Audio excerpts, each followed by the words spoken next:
साल 2005 में साइंटिस्ट के पास सैटर्न के मून टाइटन से एक ऐसा सिग्नल आता है जो इस बात की ओर इशारा करता है कि हमारे सोलर सिस्टम में हम इंसानों के अलावा भी कोई और एलियन लाइफ मौजूद है। इस सिग्नल में कुछ ऐसा था जिससे साइंटिस्ट को टाइटन पर वाटर, हाइड्रोजन, मीथेन और नाइट्रोजन साइकिल होने के सबूत मिले। और ये सारी चीजें कोई नॉर्मल बात नहीं है, क्योंकि ये चीजें वही है जिनके कारण आज धरती पर भी जीवन संभव है। और यही कारण है कि साइंटिस्ट का मानना है कि टाइटन पर भी 100% कोई ना कोई लाइफ तो जरूर है। अब सवाल ये आता है कि आखिर ऐसा क्या उस सिग्नल में था कि साइंटिस्ट इतने श्योर हो गए कि टाइटन पर कुछ ना कुछ तो जरूर चल रहा है। टाइटन पर जीवन की खोज की शुरुआत साल 1944 में ही स्टार्ट हो गई थी। उस वक्त Dutch American astronomer Gerrard Kuiper Titan पर जीवन की खोज कर रहे थे और इसी दौरान उन्होंने देखा कि टाइटन का एटमॉस्फेयर धरती पर रहने वाले जीवों के लिए बिल्कुल आइडियल है। हालांकि क्यूपर की ये रिसर्च उनके अनुमानों पर आधारित थी, लेकिन फिर भी वैज्ञानिक जानते थे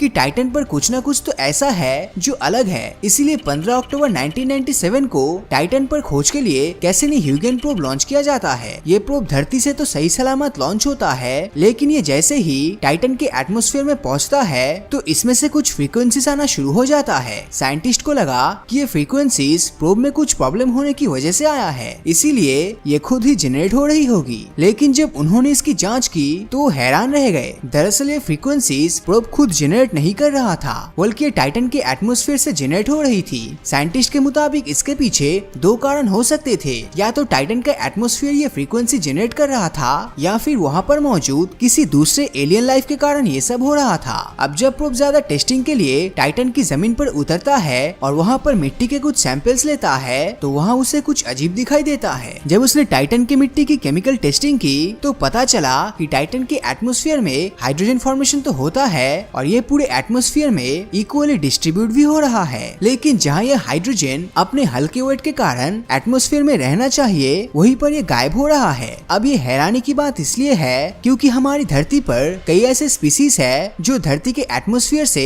हाइड्रोजन खींचकर जिंदा रहती है, और अगर हम इसे टाइटन पर देखें तो टाइटन पर भी यही हो रहा है। इसीलिए साइंटिस्टों का अनुमान है कि टाइटन पर भी ऐसी स्पीसीज मौजूद है। इसके अलावा टाइटन के एटमॉस्फेयर में एसिटिलीन और नाइट्रोजन का अमाउंट बहुत ही कम है। धरती पर कई ऐसे ग्राउंड वाटर माइक्रो ऑर्गेनिज्म है जो एसिटिलीन पर जिंदा रहती है। इसीलिए पॉसिबिलिटीज है कि टाइटन पर भी ऐसे ही माइक्रो ऑर्गेनिजम्स है। लेकिन इन माइक्रो ऑर्गेनिजम्स के बारे में सबसे खास बात ये है कि ये पानी में नहीं बल्कि इथेन और मीथेन में रहता है। साइंटिस्ट के मुताबिक यही माइक्रो ऑर्गेनिजम्स टाइटन के एटमॉस्फेयर में नाइट्रोजन की मात्रा बढ़ा रहे हैं और यही नाइट्रोजन साइकिल हमें धरती पर भी दिखाई देती है। टाइटन पर होने वाले वोल्केनिक इरप्शन भी इससे जुड़ी लाइफ के बारे में काफी कुछ बताता है। जब साइंटिस्ट ने इसकी मिट्टी के सैंपल्स की जांच की तो उन्हें पता चला कि टाइटन पर होने वाले वोल्केनिक इरप्शन में गर्म दहकता हुआ लावा नहीं बल्कि बर्फ जैसी ठंडी अमोनिया और मीथेन निकलती है। और ये दो सब्सटेंसेस ऐसे हैं जो किसी भी लाइफ की उत्पत्ति के लिए बहुत जरूरी होता है। वैज्ञानिकों को इस बात पर बहुत ही विश्वास है कि टाइटन पर भी लाइफ है। हालांकि ये लाइफ ऑक्सीजन पर नहीं बल्कि मीथेन पर सर्वाइव करती है। टाइटन पर लाइफ है या नहीं, इस बात को लेकर साइंटिस्ट अभी तक श्योर नहीं है। लेकिन सवाल ये आता है कि क्या होगा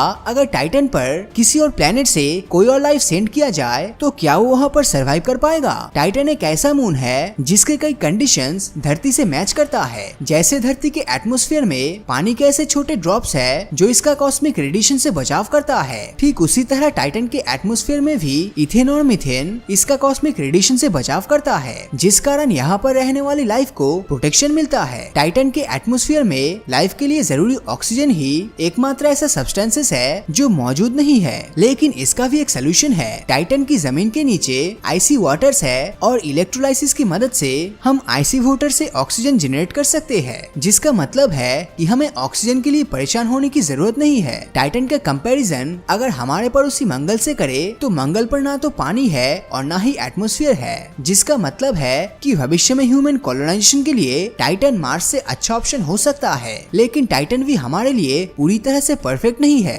इसमें भी कुछ प्रॉब्लम्स है। जैसे धरती के मुकाबले टाइटन सूरज से बहुत ही दूर है, जिस कारण यहाँ पर धरती की सिर्फ 1% सनलाइट ही पहुँचती है और इसमें से 90% सनलाइट तो इसका मोटा एटमॉस्फेयर ही एब्जॉर्ब कर लेता है, जिस कारण सरफेस तक हीट नहीं पहुँच पाती है और सरफेस का टेम्परेचर -179 डिग्री सेल्सियस तक चला जाता है। और धरती पर तो हम -30 डिग्री के नीचे के टेम्परेचर पर भी सरवाइव नहीं कर पाते हैं। तो टाइटन पर तो सोचना ही बेकार है। हालांकि अगर हम हम हमारी धरती को देखें तो 3.7 बिलियन साल पहले धरती भी टाइटन जैसा ही थी, लेकिन इसी दिन हुए एक इलेक्ट्रिक स्पार्क ने सब कुछ बदल कर रख दिया। धरती पर मौजूद फास्फोरस और हाइड्रोकार्बन्स को ब्रेक करके इन्हें आरएनए में कन्वर्ट किया और आरएनए कंबाइंड होकर डीएनए में कन्वर्ट हुआ, जिससे एक यूनिसेलुलर ऑर्गेनिज्म की उत्पत्ति हुई और फिर यही यूनिसेलुलर कंबाइंड होकर मल्टीसेलुलर बने और फिर आगे चल के यही से इंसानों की उत्पत्ति हुई। अब अगर देखा जाए तो टाइटन की हालत भी धरती के शुरुआती कंडीशन जैसा ही है, इसलिए इस बात की पॉसिबिलिटीज काफी ज्यादा है कि फ्यूचर में टाइटन पर भी कुछ ऐसा होगा जो यहाँ पर लाइफ के एग्जिस्ट करने में मदद करेगा।